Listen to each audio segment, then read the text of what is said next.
Chapter 9. Joan came out into the sunlight at almost a run. She started walking quickly, hardly glancing at the dump of tins and the hens. That was better. Warm sunlight. Warm. Not cold any longer. She had got away from it all. But what did she mean by got away from it all? The wraith of Miss Gilby seemed suddenly to be close beside her, saying in impressive tones, "Discipline your thoughts, Joan. Be more precise in your terms. Make up your mind exactly what it is from which you are running away." But she didn't know. She hadn't the least idea. Some fear, some menacing and pursuing dread. Something that had always been there, waiting, and all she could do was to dodge and twist and turn. "Really, Joan Scudamore," she said to herself, "you are behaving in a very peculiar manner." But saying so didn't help matters. There must be something badly wrong with her. It couldn't exactly be agoraphobia. Had she got that name right or not?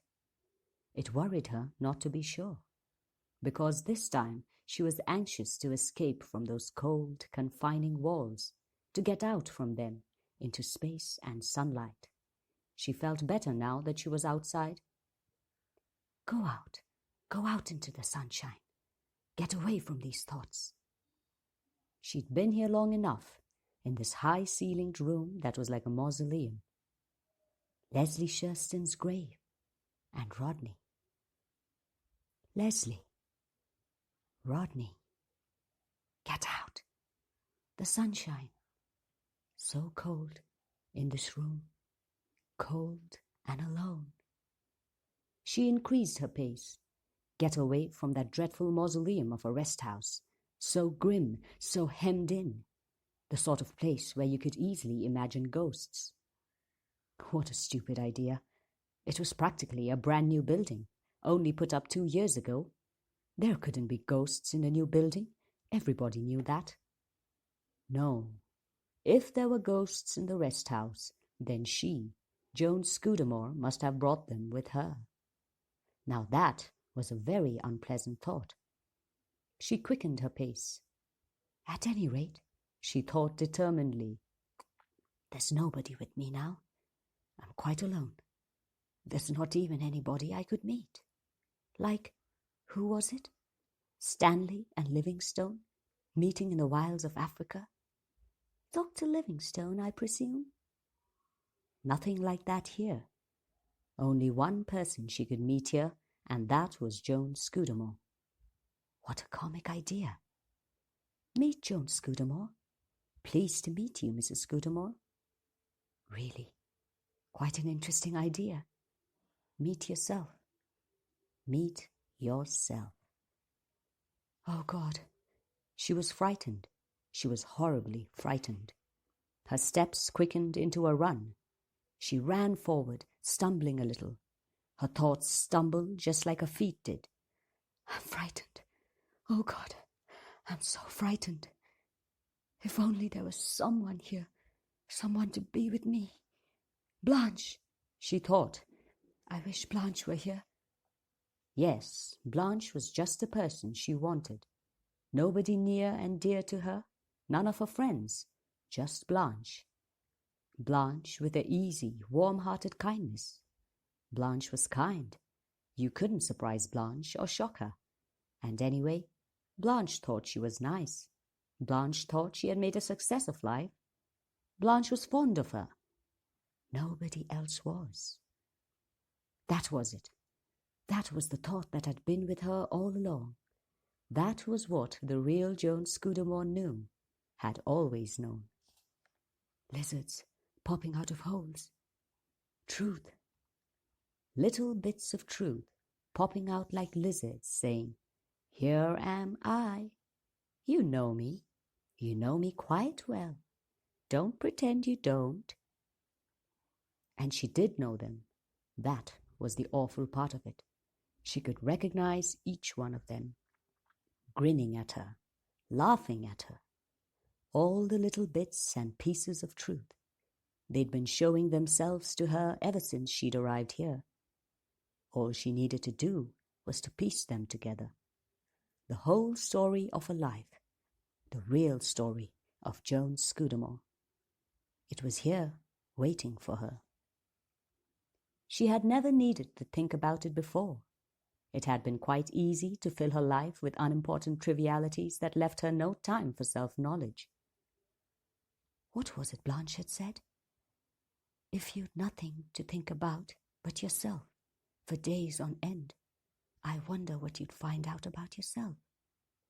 And how superior, how smug, how stupid had been her answer. Would one find out anything one didn't know before? Sometimes, Mother, I don't think you know anything about anybody. That had been Tony. How right Tony had been. She hadn't known anything about her children, anything about Rodney. She had loved them, but she hadn't known. She should have known. If you loved people, you should know about them. You didn't know because it was so much easier to believe the pleasant, easy things that you would like to be true and not distress yourself with the things that really were true. Like Avril. Avril. And the pain that Avril had suffered. She hadn't wanted to recognize that Avril had suffered. Avril, who had always despised her. Avril, who had seen through her at a very early age. Avril, who had been broken and hurt by life, and who, even now perhaps, was still a maimed creature. But a creature with courage. That was what she, Joan, had lacked. Courage. Courage isn't everything, she had said. And Rodney had said, isn't it? Rodney had been right. Tony, Avril, Rodney, all of them her accusers. And Barbara? What had been wrong with Barbara? Why had the doctor been so reticent? What was it they had all been hiding from her? What had the child done, that passionate, undisciplined child who had married the first man who asked her so as to get away from home? Yes, it was quite true. That was exactly what Barbara had done. She'd been unhappy at home, and she'd been unhappy because Joan hadn't taken the least trouble to make home happy for her. She'd had no love for Barbara, no kind of understanding. Cheerfully and selfishly, she had determined what was good for Barbara without the least regard for Barbara's tastes or wishes. She had had no welcome for Barbara's friends, had gently discouraged them. No wonder the idea of Baghdad had seemed to Barbara like a vista of escape. She had married Bill Ray hastily and impulsively and without, so Rodney said, loving him. And then, what had happened? A love affair? An unhappy love affair. That Major Reed, probably. Yes, that would explain the embarrassment when Joan had mentioned his name. Just the kind of man, she thought, to fascinate a silly child who wasn't yet properly grown up. And then, in desperation, in one of those violent paroxysms of despair to which she had been prone from early childhood, those cataclysms when she had lost all sense of proportion, she had tried, yes, that must be it, to take her own life. And she had been very, very ill, dangerously ill. Had Rodney known? Joan wondered. He had certainly tried to dissuade her from rushing out to Baghdad. No, surely Rodney couldn't have known. He would have told her. Well, no, perhaps he wouldn't have told her. He certainly had done his best to stop her going. But she had been absolutely determined. She had felt, she said, that she simply couldn't endure not to go out to the poor child. Surely that had been a creditable impulse? Only, wasn't even that a part only of the truth? Hadn't she been attracted by the idea of the journey, the novelty, seeing a new part of the world? Hadn't she enjoyed the idea of playing the part of the devoted mother? Hadn't she seen herself as a charming, impulsive woman being welcomed by her ill daughter and a distracted son-in-law? "How good of you," they would say, "to come rushing out like that." Really, of course, they hadn't been at all pleased to see her. They had been, quite frankly, dismayed. They had warned the doctor, guarded their tongues, done everything imaginable to prevent her from learning the truth. They didn't want her to know because they didn't trust her. Barbara had entrusted her. Keep it from Mother. That had probably been her one idea. How relieved they had been when she had announced that she must go back. They had hidden it quite well, making polite protestations, suggesting that she might stay on for a while. But when she had just, for a moment, actually thought of doing so, how quick William had been to discourage her. In fact, the only possible good that she had done by a hurried rush eastwards was the somewhat curious one of drawing Barbara and William together in their united effort to get rid of her and keep their secret. Odd if, after all, some positive good might come from her visit. Often, Joan remembered, Barbara, still weak, had looked appealingly at William, and William, responding, had hurried into speech, had explained some doubtful point, had fended off one of Joan's tactless questions, and Barbara had looked at him gratefully, affectionately. They had stood there on the platform seeing her off, and Joan remembered how William had held Barbara's hand, and Barbara had leaned a little towards him. Courage, darling. That was what he had been meaning. It's nearly over. She's going. And after the train had gone, they would go back to their bungalow at Alwa and play with Mopsy, for they both loved Mopsy, that adorable baby who was such a ridiculous caricature of William, and Barbara would say, "Thank goodness she's gone and we've got the house to ourselves." Poor William, who loved Barbara so much and who must have been so unhappy, and yet who had never faltered in his love and tenderness.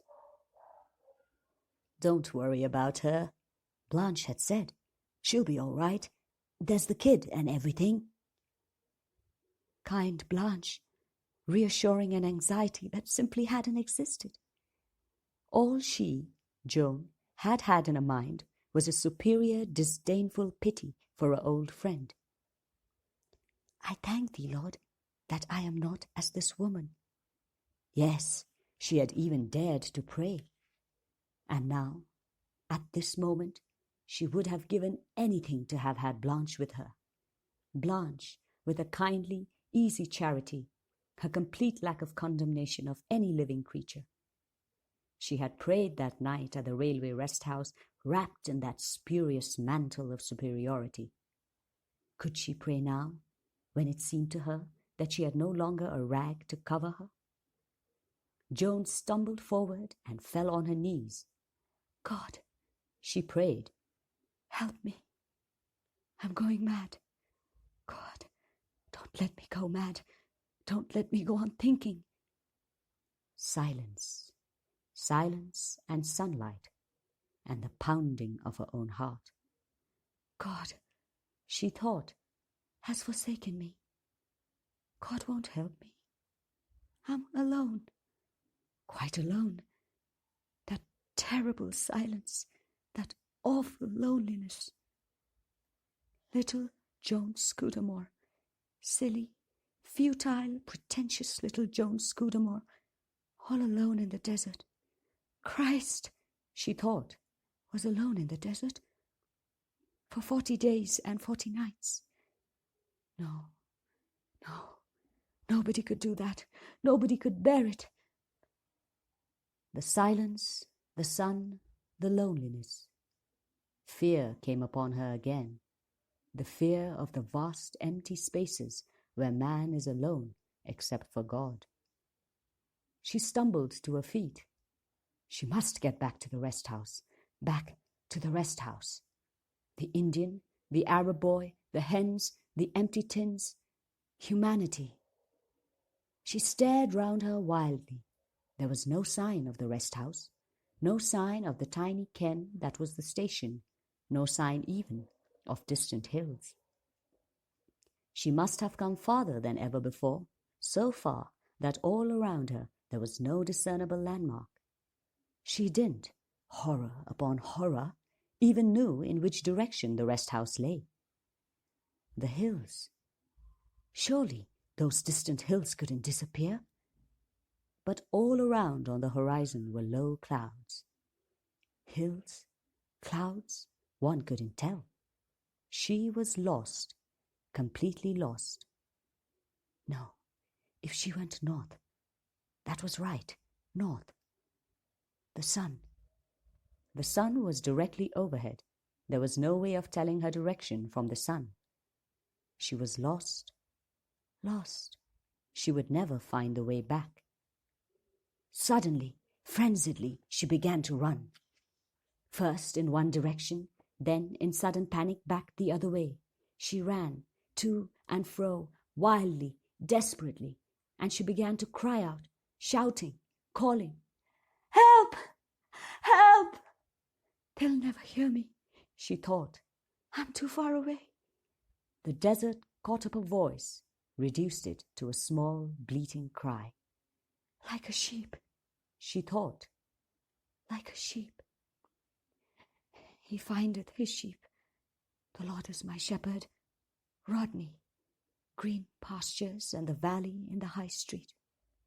Rodney, she called. Help me. Help me.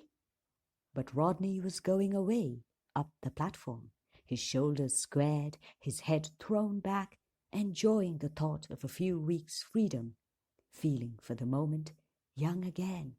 He couldn't hear her. Avril, wouldn't Avril help her? I'm your mother, Avril. I've always done everything for you. No, Avril would go quietly out of the room, saying perhaps, there isn't really anything I can do. Tony would help her. No, Tony couldn't help her. He was in South Africa, a long way away. Barbara? Barbara was too ill. Barbara had got food poisoning. Leslie, she thought. Leslie would help me if she could. But Leslie is dead. She suffered and she died. It was no good. There was no one. She began to run again, despairingly, without idea or direction, just running. The sweat was running down her face, down her neck, down her whole body. She thought, this is the end. Christ, she thought. Christ would come to her in the desert. Christ would show her the way to the green valley, would lead her with the sheep, the lost sheep, the sinner that repented, through the valley of the shadow. No shadow, only sun. Lead, kindly light, but the sun wasn't kindly.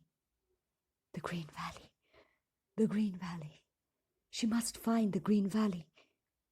Opening out of the high street, there in the middle of Crayminster, opening out of the desert, 40 days and 40 nights. Only 3 days gone, so Christ would still be there. Christ, she prayed, help me. Christ. What was that? Over there, far to the right, that tiny blur upon the horizon. It was the rest house. She wasn't lost. She was saved. Saved. Her knees gave way. She crumpled down in a heap. Chapter 10. Joan regained consciousness slowly. She felt very sick and ill, and weak as a child. But she was saved. The rest house was there. Presently, when she felt a little better, she could get up and walk to it. In the meantime, she would just stay still and think things out. Think them out properly, not pretending any more. God, after all, had not forsaken her.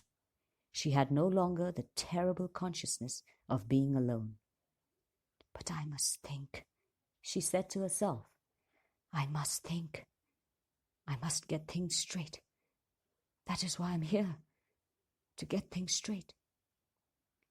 She had got to know, once and for all, just what kind of a woman Joan Scudamore was.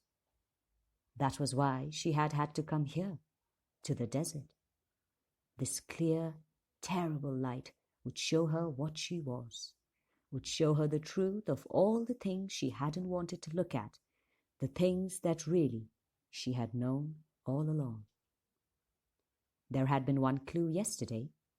Perhaps she had better start with that.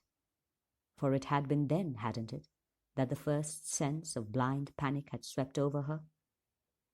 She had been reciting poetry. That was how it had begun. "From you have I been absent in the spring." That was the line, and it had made her think of Rodney, and she had said, "But it's November now." Just as Rodney had said that evening, "But it's October." The evening of the day that he had sat down on Ashledown with Leslie Sherston, the two of them sitting there in silence, with 4 feet of space between them. And she had thought, hadn't she, that it wasn't very friendly? But she knew now, and of course she must really have known then, why they sat so far apart. It was because, wasn't it, they didn't dare to be nearer. Rodney and Leslie Sherston. Not Myrna Randall, never Myrna Randall. She had deliberately encouraged the Myrna Randall myth in her own mind because she knew there was nothing in it. She had put up Myrna Randall as a smokescreen so as to hide what was really there. And partly, be honest now, Joan, partly because it was easier for her to accept Myrna Randall than Leslie Sherston. It would hurt her pride less to admit that Rodney had been attracted by Myrna Randolph, who was beautiful and the kind of siren who could be supposed to attract any man not gifted with superhuman powers of resistance. But Leslie Sherston? Leslie, who was not even beautiful, who was not young, who was not even well turned out. Leslie with a tired face and a funny one-sided smile. To admit that Rodney could love Leslie, could love her with such passion that he dared not trust himself nearer than 4 feet. That was what she hated to acknowledge. That desperate longing, that aching, unsatisfied desire, that force of passion that she herself had never known. It had been there between them that day on Ashledown, and she had felt it. It was because she had felt it that she had hurried away so quickly and so shamefacedly, not admitting to herself for a moment the thing that she really knew. Rodney and Leslie, sitting there silent, not even looking at each other, because they dared not. Leslie loving Rodney so desperately that she wanted to be laid when dead in the town where he lived. Rodney looking down at the marble slab and saying, "It seems damn silly to think of Leslie Sherston under a cold slab of marble like that." And the rhododendron bud falling, a scarlet splash. Heart's blood, he had said. Heart's blood. And then, afterwards, how he had said, "I'm tired, Joan. I'm tired." And later, so strangely, "We can't all be brave." He had been thinking of Leslie when he said that, of Leslie and her courage. Courage isn't everything, isn't it? And Rodney's nervous breakdown, Leslie's death had been the cause of that. Lying there peacefully in Cornwall, listening to the gulls, without interest in life, smiling quietly. Tony's scornful, boyish voice. "Don't you know anything about father?" She hadn't. She hadn't known a thing. Because, quite determinedly, she hadn't wanted to know. Leslie looking out of the window explaining why she was going to have Shurston's child. Rodney saying as he too looked out of the window, "Leslie doesn't do things by halves." What had they seen, these two, as they stood there? Did Leslie see the apple trees and the anemones in the garden? Did Rodney see the tennis court and the goldfish pond? Or did both of them see the pale, smiling countryside and the blur of woods on the farther hill that you saw from the summit of Ashledown? Poor Rodney. Poor tired Rodney. Rodney with his kind, teasing smile. Rodney saying, "Poor little Joan." Always kind, always affectionate, never failing her. Well, she'd been a good wife to him, hadn't she? She'd always put his interests first. Wait, had she? Rodney, his eyes pleading with her. Sad eyes, always sad eyes. Rodney saying, "How was I to know I'd hate the office so?" Looking at her gravely, asking, "How do you know that I'll be happy?" Rodney pleading for the life he wanted, the life of a farmer. Rodney standing at the window of his office, watching the cattle on market day. Rodney talking to Leslie Shurston about dairy herds. Rodney saying to Avril, "If a man doesn't do the work he wants to do, he's only half a man." That was what she, Joan, had done to Rodney.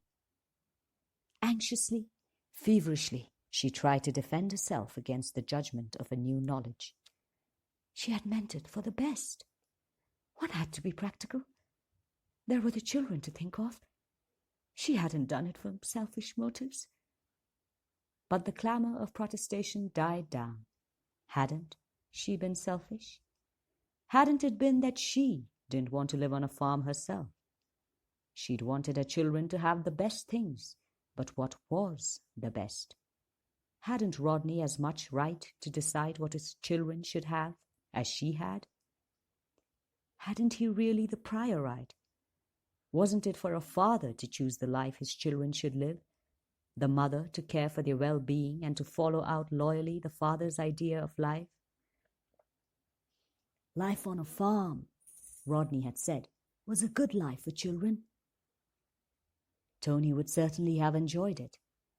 Rodney had seen to it that Tony should not be balked of the kind of life that he wanted. "I'm not very good," Rodney had said, "at forcing people to do things."